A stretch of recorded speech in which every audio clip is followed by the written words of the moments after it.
Good morning বন্ধুরা, সঙ্গীতার নতুন একটি ভিডিওতে তোমাদের অনেক অনেক স্বাগত জানাই। সকালবেলা কর্তামশাইকে বাজারে পাঠিয়েছিলাম শাক আনার জন্য, যে আজকে ছেলেটাকে একটু শাক করে দেবো। বাকিটা ইতিহাস হয়ে গেছে। বাজারে তো গেছিলো ঠিকই, সকালবেলা জিজ্ঞেস করে গেল কি আনবো। আমি বললাম শাক আনবে আজকে একটুখানি। তো কী শাক আনবো সেটাও তাকে মেনশন করে দিতে হয়। তো তুমি বাজারে যাচ্ছ, তুমি তো বাজারে গিয়ে দেখছো চারদিকটা ঘুরে কত রকমের শাক পাওয়া যায়, কিন্তু তাকে সেটা মেনশন করে দিতে হয়। তো যাওয়ার সময় বললো কিছু যদি না পাই পালং শাক আনবো, পুঁই শাক আনবো।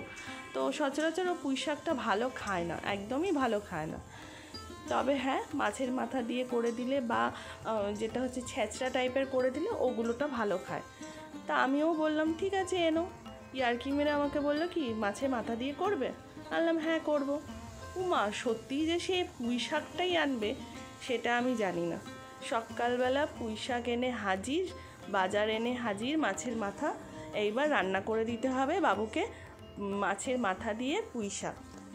একদিকে ছেলেটার শরীর ভালো না, ভেতর জ্বর আছে, জ্বর ঠোসা উঠেছে, তার মধ্যে স্কুলেও যায়নি, বাড়িতে আছে, তাকে একটু পড়াও দেখিয়ে দিতে হয়, কিন্তু কিছুই করতে পারবো না।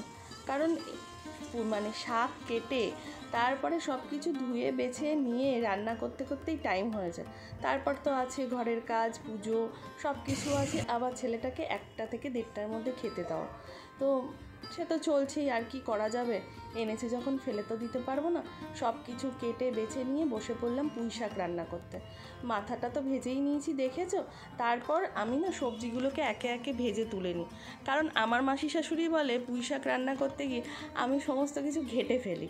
তো একটু গোটা গোটা থাকতে আমার শাশুড়ি মাকে দেখেছি পুঁই শাকটা বিশাল ভালো রান্না করে।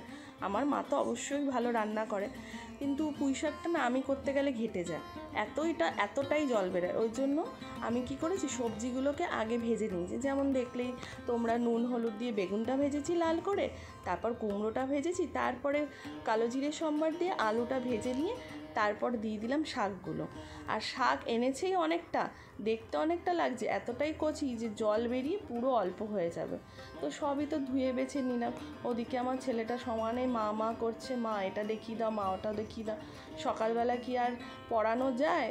ওই কাজের ফাঁকে ফাঁকে একটু একটু করে দেখিয়ে দিয়ে আসছি। আরেকটা তোমাদেরকে মজার কথা বলি, শোনো।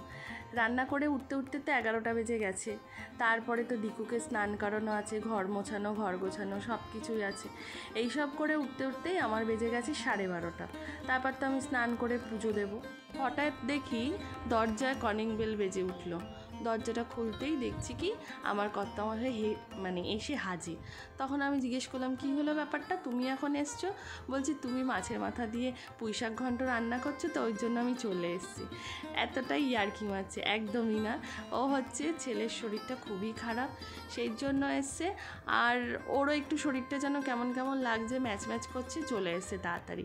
তো যাই হোক, দেখতেই পারলে শাকগুলো একদম মজে গিয়ে যেই জল বেরিয়ে এসছে, জলটা খানিকটা শুকিয়েছে, তখন দিয়ে দিয়েছি আমি সবজিগুলো, তারপর কাঁচা লঙ্কা দিয়ে আমি ঢাকা দিয়ে দিয়েছি। দেখেছো কত জল বেরিয়েছে, কত শাক সবজি সব গলে গিয়ে একটুখানি হয়ে গেছে। তো এরপরে আমার কি বলবো, ফোনের চার্জটাও কমে এসছে। তারপর চিনি দিয়ে দিয়েছি। চিনি দেওয়ার পর তারপরে আবার যে আরেকটু জল শুকিয়ে এসছে, তারপরে এবার আমি মাছের মাথাগুলো দিয়ে দেবো। একদিকে কি করব, ভিডিও করছি, তাহলে এবার তোমরা বলবে যে যেখানে ছেলের শরীর খারাপ ভিডিও করতে চাচ্ছ না। হ্যাঁ, সবটাই আমার কাজের মধ্যেই পড়ে। মাছের মাথাগুলো দিয়ে দিলাম। এবার মাছের মাথা দিতে গিয়ে বাকিটুক আর শেয়ার করতে পারলাম না, মোবাইলের চার্জ শেষ হয়ে গেছিলো। কি করব, মাছের মাথাটা ঘন্টের সাথে মিশিয়ে ব্যাস মাখো মাখো হয়ে গেছে, নামিয়ে নিয়েছি। দেখা হচ্ছে নেক্সট ব্লগে। টাটা।